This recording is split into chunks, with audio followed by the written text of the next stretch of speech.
후쿠시마 오염수 방류와 수산물 수입 규제 등 민감한 사안이 다뤄질 수도 있습니다.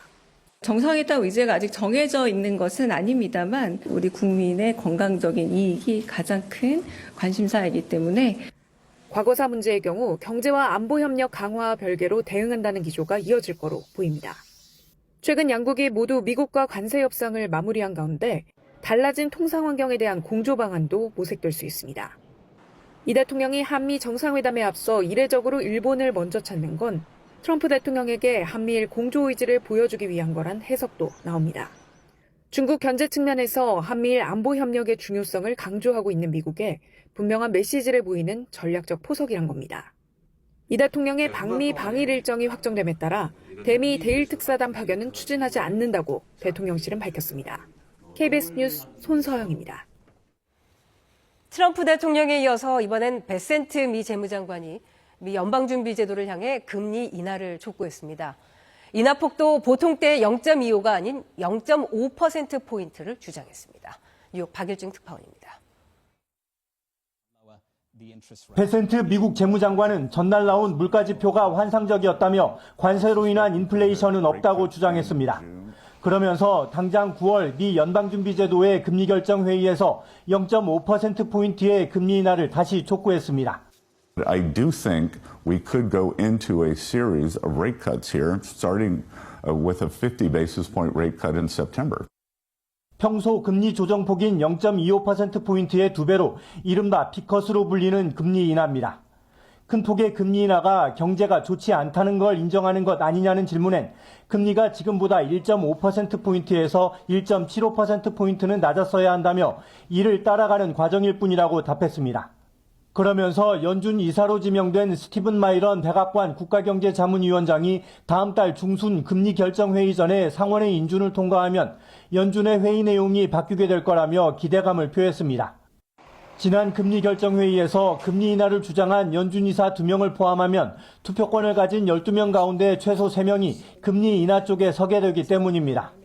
I'm hopeful that he can be, and he's going to be a great voice. It's going to change the composition of the Fed. It's going to change the narrative. 금리 선물 시장에선 9월 금리 인하가 확실할 것으로 보고 있는 가운데 미 10년 만기 국채 금리 등 시장 금리가 하락했고 뉴욕 주식시장은 상승 마감했습니다.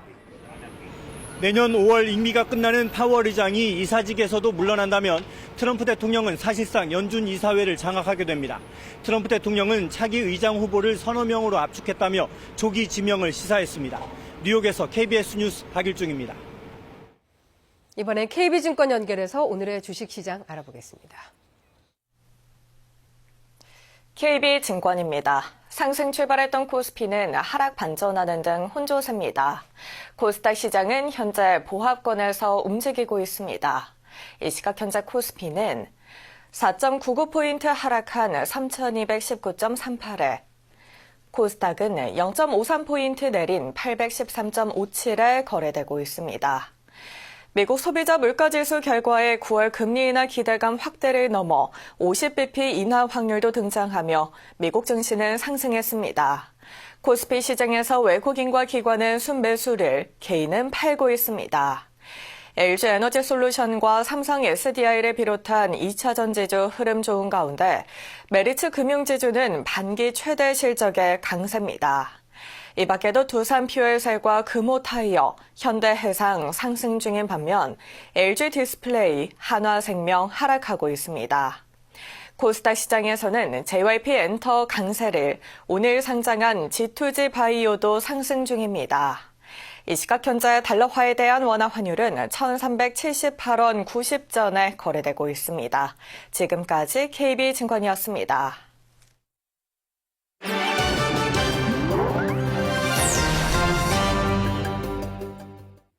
세계 자연유산으로 지정된 지 20년을 맞은 홋카이도 시레토코의 여름 바닷속을 들어가 봤습니다. 20여 년 동안 시레토코 바닷속을 촬영해온 수중사진 작가 세키 씨. 여름철을 맞아 바닷속을 들어가 봤습니다. 길이 3m의 다시마가 먼저 나타나고 10m쯤 들어가니 바닥을 가득 채운 가리비들이 보입니다. 지름 10cm 정도 크기인데 30여만 개 정도로 추정됩니다. みんなこれ撒いたんですかって集めたんですかってよく言われるんですがあれは天然物ですね。 주변은 가리비를 먹기 위해 몰려든 불가사리가 보입니다.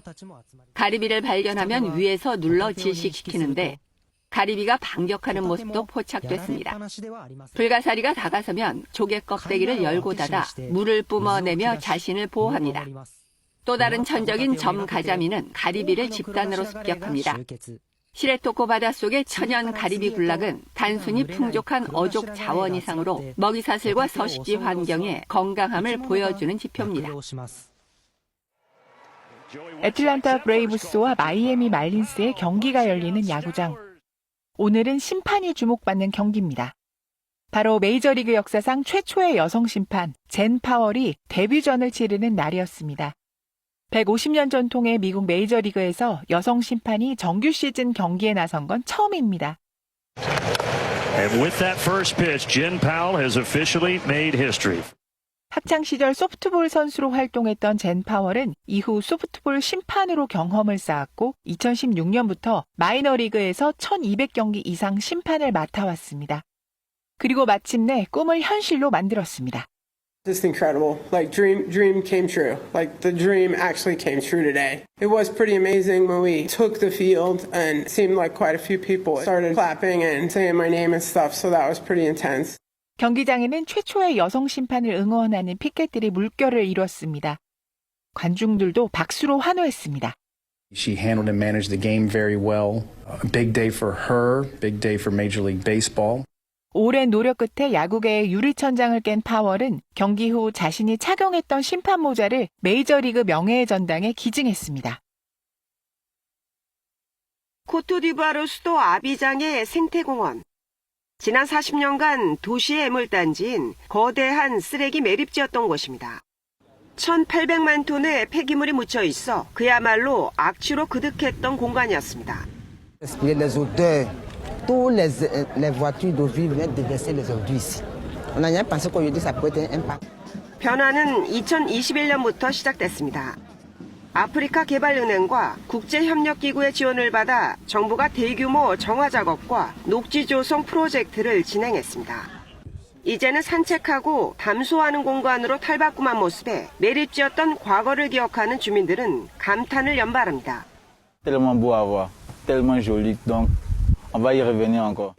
코트디부아르 정부는 특히 폐기물에서 발생하는 메탄가스를 포집해 에너지로 활용함으로써 환경오염을 근본적으로 해결한 사례로 평가받고 있습니다. 마르지 않는 샘으로 유명한 오아시스 월화천 수위가 20년 만에 최고치를 기록했습니다. 간수성 둔황에 위치한 작은 오아시스인 월화천. 고대 실크로드를 경험할 수 있는 명사산 사막공원에 위치해 있습니다. 2000년 넘게 마르지 않는 샘물로 유명합니다. 1990년대 말 수위가 내려가면서 평균 수심이 1m에 불과했는데요. 최근 수심이 20년 만에 최고치를 기록했습니다. 수심 3.8m, 수역의 면적은 2만 1000제곱미터에 이릅니다. 생태 습지를 조성하고 용수를 보충하는 등 2016년부터 시작한 생태와 수자원 관리가 효과를 거둔 결과입니다. 地下河在这里呢流经的时候，这块路头就在这个位置上，像这个泉里面都是这种，有几个泉眼都是像这样的往出涌水。 초승달 모양의 오아시스로 이름난 명사산 월화천은 2015년 유네스코 세계 지질공원에 등록됐습니다. 아름다운 경관을 보기 위해 이곳을 찾은 관광객 수가 올 상반기에만 125만 명을 넘어섰습니다. KBS 월드뉴스입니다. 이스라엘군이 가자시티 점령을 위한 큰 틀의 작전 계획을 승인했습니다. 본격 작전을 앞두고 가자지구 곳곳에 대한 이스라엘군의 공세가 강화되면서 사망자가 속출하고 있습니다. 두바이 김기영 특파원입니다. 현지 시각 13일 이스라엘군은 참모총장 주재로 지휘부 회의를 열어 가자시티 점령 계획의 주요 틀을 승인했다고 밝혔습니다. 네타냐후 총리가 지시한 가자시티 점령에 대해 군 수뇌부가 큰 틀의 작전 계획을 승인한 겁니다. 자미르 참모총장은 작전 실행에 앞서 재정비와 회복 시간을 확보해야 한다고 밝혀 작전 실행에 다소 시간이 소요될 것임을 시사했습니다. 그러나 가자 지구에 대한 공격 수위는 오히려 더 높아졌습니다. 특히 가자 북부에 폭격이 집중되면서 지난 12일부터 130명 가까이 숨졌다는 게 하마스가 통치하는 가자 보건부 주장입니다. 이런 가운데 네타냐후 총리는 팔레스타인 주민들이 가자 지구를 떠나는 것을 허용하겠다고 밝혔습니다. 이스라엘은 지난 수년간 국경을 엄격히 통제하며 주민들의 출국을 금지해왔습니다.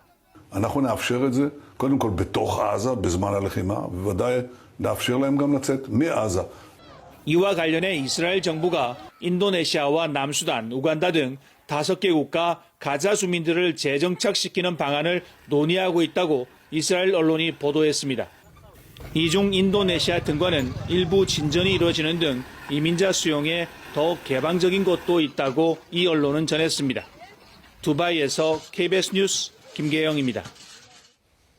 12.3 비상계엄 당시 해양경찰도 계엄사령부에 참여를 했던 정황이 KBS 취재 결과 확인됐습니다. 해경의 한 고위 간부가 총기, 무장 등을 적극 주장하고 나섰던 건데 이 간부는 계엄 핵심 인물들의 고등학교 후배로 평소에도 교류해왔던 것으로 파악됐습니다. 정상빈 기자입니다. 지난해 12월 3일 윤석열 전 대통령의 비상계엄 선포 직후 가장 먼저 움직인 것은 육군 특수전사령부와 방첩사령부, 그리고 경찰 등이었습니다. 그런데 국가 치안을 담당하는 또 다른 기관, 해양경찰청도 비상계엄에 가담하려 했던 사실이 KBS 취재 결과 확인됐습니다. 이런 주장을 펼친 인물은 해경의 실질적 3인자로 꼽히는 안성식 기획조정관. 안 조정관은 일선 경찰관들에게 비상사태를 대비해 총기를 불출해 무장하라는 지시를 내리는 한편, 성장 주재 긴급회의에서는 수사 인력을 당장 계엄사에 파견해야 한다고 주장한 것으로 전해집니다. 당시 수사를 총괄하는 수뇌부가 월권이라고 반발하자 언성을 높이며 크게 다투기도 했습니다. 인사와 예산, 교육 등을 총괄하는 안 조정관의 돌발 행동에 해경 내부에선 안 조정관이 사전에 계엄과 관련한 언지를 받은 것이란 의혹까지 공공연하게 제기되고 있습니다.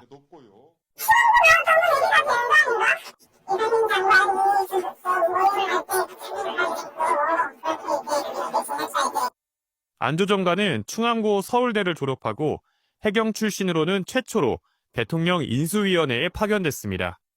윤 전 대통령 취임 이후엔 대통령실 국정상황실에서 근무하기도 했습니다. 내란 중요 임무 종사 혐의로 구속 수감 중인 이상민 전 장관, 김용현 전 국방부 장관, 여인영 전 국군 방첩사령관 등 충암고 선후배들과도 두루 안면이 있었습니다.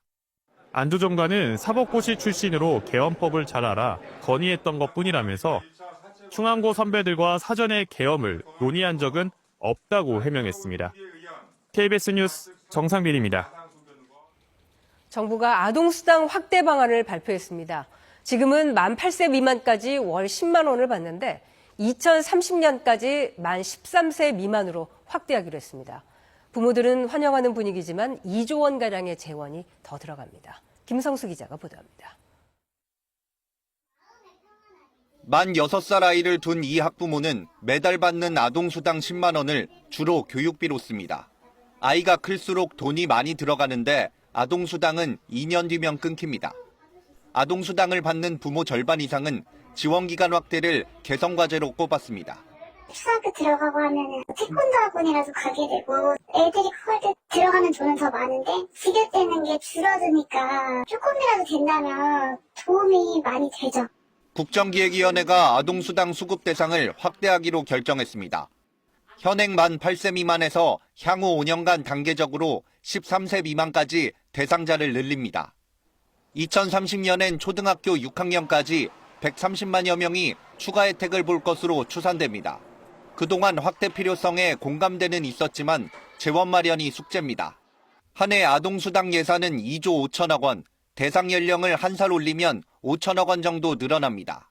만 13세 미만으로 올릴 경우 2조 원 이상 더 필요하다는 계산이 나옵니다. 이런 재원 부담 때문에 유럽 대부분 나라들처럼 만 18세 미만까지 아동수당을 확대하겠다던 대선 공약에서 후퇴한 걸로 보입니다. 효과가 상대적으로 떨어지는 저출산 대책을 정비하면서 아동수당으로 통폐합하는 방법이 있고 내수가 안 좋다라고 판단된다면 시정 확대는 해야 된다. 주무부처인 복지부는 아동수당법 개정 상황에 따라 내년도 지급 연령을 정하겠다고 설명했습니다. KBS 뉴스 김성수입니다. 강한 비구름이 남쪽으로 내려감에 따라 서울과 경기 북부, 강원 북부 지역의 호우특보는 조금 전 9시 반에 모두 해제됐습니다. 지금은 호우특보가 내려져 있는 경기 남부와 강원 남부, 충남 일부 지역에 천둥번개가 치면서 시간당 20mm 안팎의 굵은 빗줄기가 이어지고 있습니다. 앞으로 수도권과 강원도는 비가 소강 상태를 보일 때가 많겠는데요. 오늘 늦은 오후까지는 경기 남부와 충남에 시간당 30mm 안팎의 장대비가 쏟아지는 곳이 있겠습니다.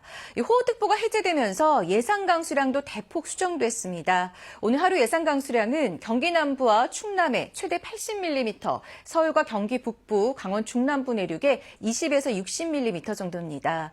비와 함께 서해안과 중부 내륙 지역에는 바람이 강하게 불겠습니다. 남부지방은 오늘과 내일 대기 불안정으로 소나기가 오는 곳이 있겠고요. 다시 폭염주의보가 내려진 가운데 무더운 날씨가 이어지겠습니다. 날씨 전해드렸습니다. KBS 뉴스 930을 마칩니다. 고맙습니다.